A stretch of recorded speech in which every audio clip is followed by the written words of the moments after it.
Hello friends, જય શ્રી ગણેશ. બધાને સ્વાગત છે તમારું મારી ચેનલ ગુજરાતી કિચનમાં. તો આજે આપણે જે રેસીપી બનાવવાના છીએ એ બધાની મોસ્ટ ફેવરિટ બની જવાની છે, કારણ કે બનાવવી જેટલી સરળ છે એટલી જ ખાવામાં ટેસ્ટી અને ચટપટી બને છે.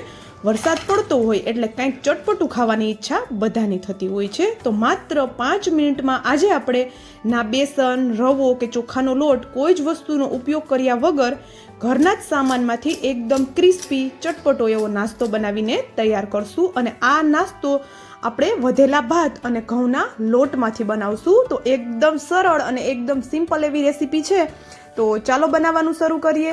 તો એના માટે આપણે અહીંયા 1 કપ જેટલા વધેલા ભાત લઈ લીધા છે. એટલે મારે બપોરે આટલા ભાત બચી ગયા હતા, તો અહીંયા મેં 1 વાટકી જેટલા ભાત મેં લઈ લીધા છે.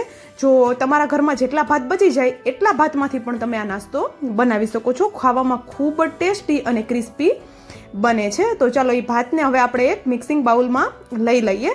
અને હવે આપણે એમાં એડ કરવાની છે થોડી મીડિયમ સાઇઝની કટ કરેલી કોબી. એક નાની અડધી વાટકી જેટલી મેં અહીંયા કોબી લીધેલી છે. અને સાથે જ આપણે અહીંયા એવી જ રીતે મીડિયમ સાઇઝની કટ કરેલી ડુંગળી લઈ લીધી છે. તો અહીંયા 2 નાની ડુંગળીને મેં આવી રીતે મીડિયમ સાઇઝમાં કટ કરી લીધી છે. અને સાથે જ એક મીડિયમ સાઇઝના બટેટાને પણ એ જ રીતે આપણે ટુકડામાં કટ કરી લીધેલું છે. અને તીખાસ માટે અહીંયા આપણે ઝીણું કટ કરેલું લીલું મરચું લીધું છે. તો તીખાસ તમારે જે પ્રમાણે જોવે એ પ્રમાણે મરચું અહીંયા એડ કરવાનું છે. અને એક મુઠ્ઠી ભરીને લીલા કટ કરેલા ધાણા એડ કરી દીધા છે. જો ધાણા ઘરે અવેલેબલ હોય તો એડ કરવાના છે, બાકી તમે સ્કીપ પણ કરી શકો છો. ધાણા વગર પણ આ નાસ્તો આપણો ખાવામાં ખૂબ ટેસ્ટી બને છે. અને સાથે અહીંયા અડધી ચમચી જેટલા મરી અને અડધી ચમચી જેટલા ધાણા બંનેને મેં દરદરા વાટીને લીધા છે. એને પણ આપણે એડ કરી દીધા. અને સાથે સ્વાદ પ્રમાણે આપણે મીઠું એડ કરી દીધું. અને હવે અહીંયા 3 થી 4 ચમચી જેટલા આપણે પૌવા લીધા છે. તો પૌવાને આપણે પહેલેથી વોશ નથી કરેલા, બસ કપડાથી લૂછી નાખ્યા છે આપણે એને. અને આપણે એને એમ જ કોરા જ આપણે અત્યારે એડ કરવાના છે, કારણ કે જો એને વોશ કરશું તો એ સોફ્ટ થઈ જશે. અને આપણે આમાં એડ કરીને જ્યારે એને મિક્સ કરશું ત્યારે તે વધારે સોફ્ટ થઈ અને એકદમ લોટ જેવા થઈ જશે. તો આપણે એ વસ્તુ નથી કરવાની. તો આપણે પૌવાને અહીંયા થોડા ક્રિસ્પી રાખવાના છે. તો એના માટે પૌવાને અહીંયા એમ જ ધોયા વગર જ આપણે એડ કરી દેવાના છે. તો હવે આપણે થોડું બધું મિક્સ કર્યું અને હવે આપણે એમાં ઘઉંનો લોટ એડ કરેલો છે.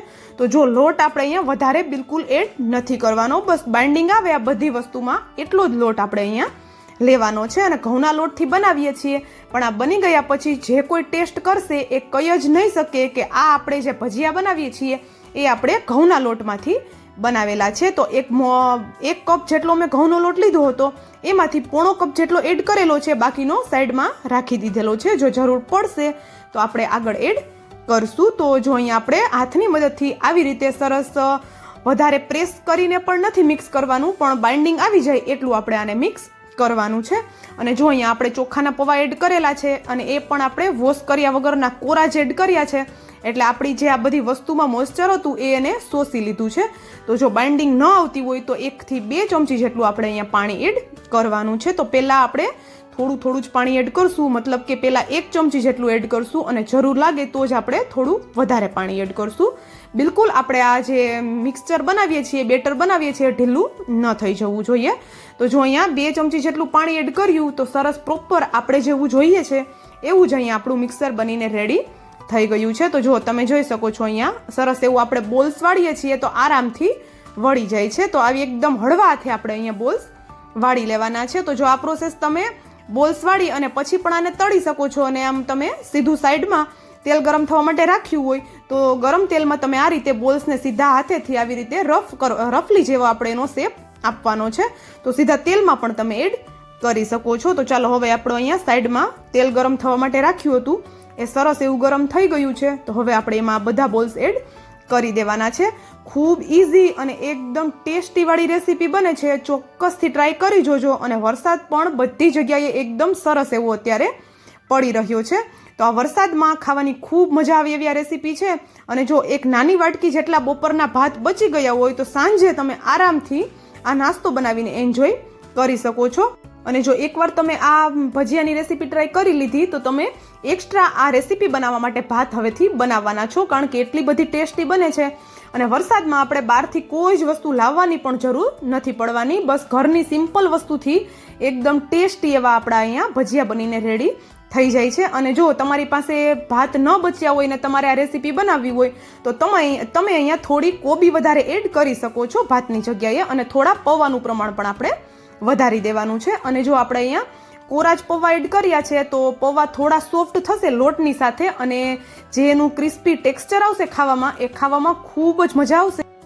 અને હા, જો અત્યાર સુધીનો વિડીયો તમે જોયો હોય અને એમાંથી તમને થોડું પણ કંઈક પસંદ આવ્યું હોય તો પ્લીઝ વિડીયોને લાઇક, અને જો ચેનલ પર નવા હોય તો ચેનલને સબસ્ક્રાઇબ જરૂરથી કરી દેજો, અને સાથે જ બાજુમાં આપેલા બેલને પણ પ્રેસ કરી દેજો, જેથી કરીને આવી જ નવી રેસીપીની નોટિફિકેશન તમારા સુધી પહેલાં આવે. અને મને કોમેન્ટ કરીને પણ જરૂરથી જણાવજો કે તમને મારો આ એકદમ સિમ્પલ એવા ભજીયાનો વિડીયો કેવો લાગ્યો. અને તમે જોઈ શકો છો અહીંયા ભજીયાનો કલર એકદમ સરસ એવો ચેન્જ થઈ ગયો છે. અને આપણે આ ભજીયા તળવામાં શરૂઆતમાં ગેસની ફ્લેમ હાઈ રાખેલી હતી, અને થોડી વાર માટે આપણે ગેસની ફ્લેમ વચ્ચે મીડિયમ કરી દેવાની છે, અને ફરી પાછી આપણે ગેસની ફ્લેમ હાઈ કરી અને આ ભજીયા આપણે તળી લેવાના છે. તો અંદર સુધી એકદમ પ્રોપર કૂક થઈ જશે. અને અત્યારે જે આપણે ભજીયા બનાવીએ છીએ એનો આપણે શેપ એકદમ પ્રોપર નથી આપવાનો, તો આપણે એને બસ રફલી હાથમાં આવી રીતે થોડું બોલ્સ જેવો શેપ આપી દેવાનો છે. વધારે આપણે એને સ્મૂથ નથી કરવાના, જેથી કરીને અંદર સુધી એકદમ એ ક્રિસ્પી બનશે, અને સાથે જ અંદર સુધી એકદમ કૂક પણ સરસ એવા થઈ જશે. તો ચાલો હવે આપણા ભજીયા અહીંયા તળાઈને એકદમ રેડી થઈ ગયા છે, તો આપણે એને બહાર પણ કાઢી લીધા છે. તો આ ભજીયાને તમે ચટણી, કેચઅપ કે પછી ચા કે પછી એમ જ પણ ખાશો, ખાવામાં ખૂબ ટેસ્ટી એવા લાગે છે, અને ખાઈને કોઈ કહી જ નહીં શકે કે આ ભજીયા આપણે બપોરના બચેલા ભાત અને ઘઉંના લોટમાંથી બનાવીએ છીએ. એકદમ સિમ્પલવાળી રેસીપી છે, ચોક્કસથી ટ્રાય કરજો.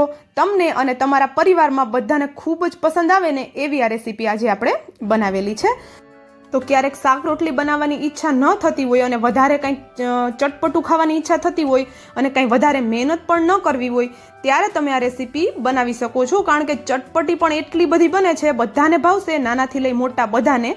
અને સાથે જ આપણે અહીંયા મહેનત પણ એકદમ ઓછી કરવાની છે. બસ બધી વસ્તુને મિક્સ કરી લેવાની છે અને ભજીયા આપણે તળી લેવાના છે. અને તમે જોઈ શકતા હશો, દેખાવમાં પણ એટલા બધા સરસ બને છે ને કે જોઈને જ કોઈને ખાવાનું મન થઈ જાય, અને ક્રિસ્પી પણ સાથે એટલા જ બને છે. તો ચાલો, એકદમ સિમ્પલ એવો આપણે અહીંયા ઘઉંના લોટ અને વધેલા ભાતમાંથી જે આપણે ભજીયા બનાવીએ છીએ ને એ બનીને એકદમ રેડી થઈ ગયેલા છે. And thank you for watching.